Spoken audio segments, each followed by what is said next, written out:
Muito bom dia, mais um lindo dia que o Senhor preparou para nós.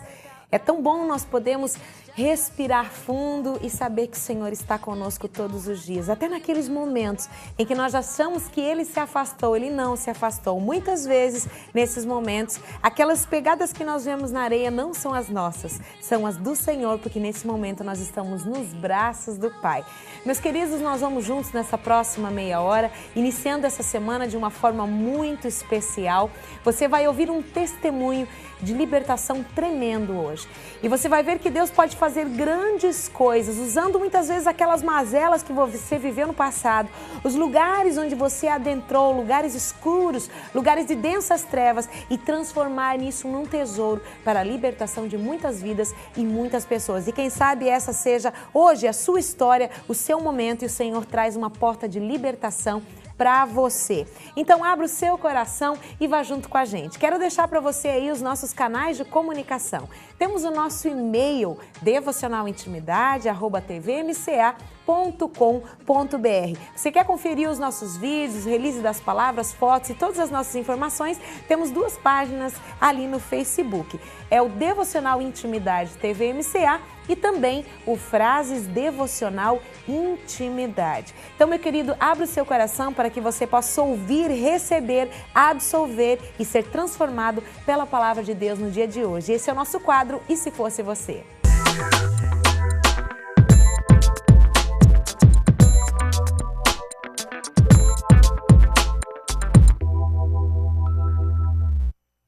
E no quadro E Se Fosse Você de hoje, com muito carinho, eu recebo minha amiga Sônia Cristina. Que prazer ter você aqui, minha querida. Prazer, né, Mônica? Quanto tempo assim, né? Uma oportunidade tão Amém. linda dessa que Deus abre uma porta para a gente poder falar coisas que quantas pessoas não podem estar esperando um dia ouvir, né? Verdade. E o Senhor preparou esse dia pra gente. Estou muito feliz de estar aqui, viu, Mônica? Amém. Que bom, Glória minha a querida. Deus. É um prazer imenso a gente poder, porque eu creio que o testemunho, além de edificador, ele é libertador. São portas se abrindo, são janelas se abrindo, como um dia se abriu para você e Deus transformou a sua vida, né, Sônia? E hoje Deus pode estar levando isso para muitas pessoas que sofrem, estão em cadeias, estão presas, e nós nos tornamos agentes libertadores. Antes éramos presos, escravos, hoje somos livres para libertar a vida de outras pessoas. Mas, Sônia, conta um pouquinho da tua história, né? A gente vai se ater a algo muito forte, porque você teve uma infância onde você foi entrando por várias portas de misticismo, esoterismo e várias coisas que foram prendendo a tua vida. E até chegar o momento da tua libertação no Senhor, houveram muitos momentos na sua vida, né? Mas deixa a gente um pouquinho a par desses momentos que você viveu. Então, Mônica, eu tive assim uma infância onde o inimigo já me perseguia. Eu via claramente assim já reflexos dos propósitos do inimigo na minha vida para o futuro. Ele já estava me preparando, porque a gente sabe que ele olha lá na frente também, né? E na minha infância eu já era perseguida por espíritos. Eu via muito facilmente passando por volta de mim espíritos. E eu não entendia aquilo, eu não falava nada para os meus pais, a gente não tinha essa liberdade de ficar comentando esse tipo de coisa, porque os pais vão falar assim, é coisa de criança, é uma fantasia. Exatamente. Então, Os amigos imaginários, os amigos né? imaginários, então eu fiquei quieta, eu deixei aquelas situações todas passarem pela minha infância, mas eu vivi na minha infância situações da minha mãe me levar em lugares para ser benzida, sabe? Eu ia, às vezes eu ia sozinha, nessas senhoras que benzem. Então eu comecei a ver isso e eu ouvia muito falar a respeito que a minha mãe comentava sobre o meu avô, que o meu avô teve uma doença muito ruim na época, que nós sabemos que é a tuberculose, né? E que essa doença não tinha cura.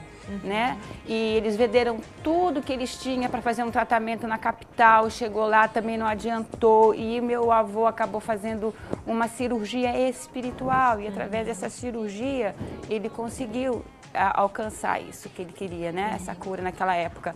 Mas eu já comecei a ver que já tinha um propósito do inimigo. Depois que a gente abre os olhos de entendimento, que o Senhor nos desperta através do Espírito Santo, eu comecei a ver que já tinha um propósito, já caminhando na nossa, para ir me amarrando. E até para abortar o que Deus Exato. tinha no futuro para você. Exatamente. Então, o que você pensa que está acontecendo contigo hoje, ou aconteceu com a tua geração, com a tua infância, o Espírito Santo começa a te dar entendimento e você começa a olhar para as gerações passadas e ver que já tinha comprometimentos, o inimigo já estava passeando ali. E com a minha mãe não foi diferente, ela também foi visitada pelo inimigo para frequentar centros espíritas e tudo, até de uma certa forma forçada por situações que o inimigo jogou acusações de culpa nela, por uma enfermidade também. Ó, como que a coisa vai caminhando, né? E é aquela questão que você falou, o teu avô fez, mas o espírito ele sai de um lugar e vai para outro. Exato. E é um engano do diabo, é uma falsa cura, porque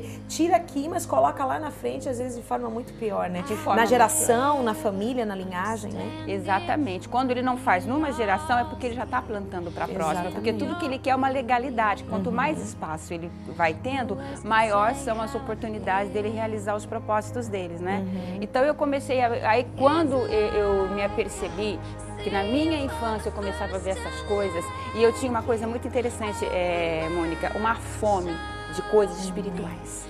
Eu era uma pessoa incomodada pelo mundo espiritual. Eu sempre queria saber como funcionavam essas coisas sobrenaturais. Então, eu tinha um radar ligado nisso. Então, eu passei a minha infância observando isso. Depois, eu entrei na minha adolescência e a coisa começou a se aprimorar. Quando eu entrei na adolescência, eu comecei a ver as filosofias orientais, aquilo chamava muito a minha atenção, comecei a me envolver com meditação transcendental, aquilo foi abrindo uma perspectiva muito grande dentro do meu entendimento. Eu queria trilhar aquele caminho, porque aquele caminho tinha uma proposta diferente de vida, porque eu era muito satisfeita com o sistema. Bom, adolescente, né? Tem que dar um escape, né? Eu era aborrecida com o sistema, eu não gostava de consumismo, eu queria uma vida diferente, nada daquilo me satisfazia, eu não tive uma referência cristã dentro da minha casa, entende assim? Então nós caminhávamos assim pelas condições que vinha. Conforme vinha a situação, a gente estava caminhando. E eu tinha uma coisa dentro de mim, eu era uma esponja, Mônica. Tudo que eu via, eu captava. Eu não tinha um filtro. Até que o próprio inimigo trabalhava esse aguçar em você de querer, porque é aquela questão que a própria Bíblia diz, que um abismo vai puxando outro abismo e se tornaram amarras muito fortes na tua vida, né? E que foram, e uma coisa, porque é isso que o diabo faz, ele não coloca uma saciedade, porque ele quer te amarrar cada vez mais, ele quer te prender cada vez mais. Exatamente. Então, como ele te conhece, ele já viu o potencial que Deus colocou na tua vida. Porque ele não pode te dar nada, ele vai usar daquilo que tu tens.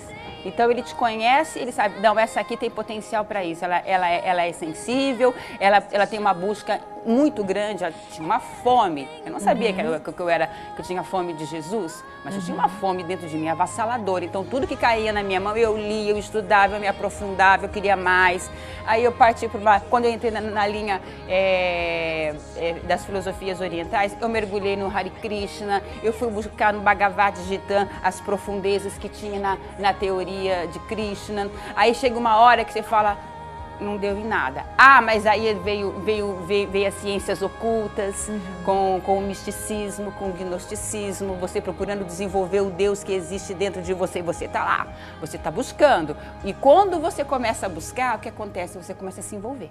Exatamente. Aí você vai se envolvendo. Aí, sem você saber, porque nada vem esclarecido, porque o mundo espiritual, ele tem que ser oculto, porque se ele vem te esclarecendo, falando, olha, você está criando pactos, você está deixando a sua vida ser amarrada, olha, você está sendo presa aqui, olha a tua emoção sendo tocada lá. Então, você não sabe nada disso. Não, é claro, isso vai ficar oculto para você, porque esse é o plano de roubar, matar e destruir. E olha a palavra, ocultismo. Gente, já está tão declarado que é um ocultismo que você não sabe aonde está se enfiando, mas é aquela coisa, a ignorância, né? Conhecereis a verdade que liberta é a verdade. Se você não tem a verdade revelada dentro de ti, você vai mesmo. Você vai que nem uma ovelhinha, assim, né? Pro matadouro. E isso foi a minha adolescência. Minha adolescência foi mergulhada nisso. Quando eu entrei nessa dimensão de mantras, quando eu entrei nessa dimensão de abrir os chakras do meu corpo, porque eu queria despertar aqueles dons, porque o inimigo dá dom, né? Tu sabe, né? Exato. Ele dá, não. Ele usa aqueles que Deus já pôs na tua vida. Porque, na verdade, ele não tem poder criativo, Exato, né? É. Então, é todo um engodo, é todo um engano. Deus te criou com capacidades e habilidades para destravá-las e usar em prol do reino de Deus, para transformar a sua vida e a vida de outras pessoas. E o diabo, então, vem em cima desse material divino, dessa tua genética espiritual, desse teu DNA espiritual, né? E ele começa a usar isso, então, enganosamente em favor do reino das trevas, para destruir o propósito de Deus através da sua vida. Então, em cima desse potencial que ele sabe que você tem em Deus, o que ele fala? Como que eu vou usar isso?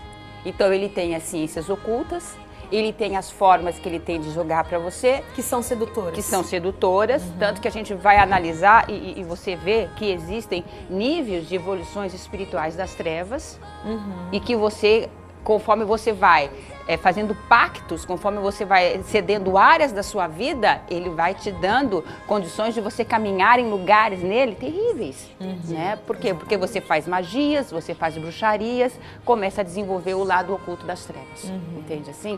Então eu não sabia que eu estava desenvolvendo o lado oculto das trevas, mas eu estava lá de carteirinha, né? Ali assídua, fazendo jejum, porque eu fazia jejuns hoje, naquela época eu fazia jejuns que eu não achava que eram coisas terríveis, mas quando eu vim saber para quem que eu estava jejuando, foi tanta misericórdia de Deus na minha vida, Mônica, que às vezes era 3 dias, no meio de uma mata fechada, descalça, andando por aqueles lugares, sabe? Sacrificando a minha vida, e eu nem sabia para quem que eu estava.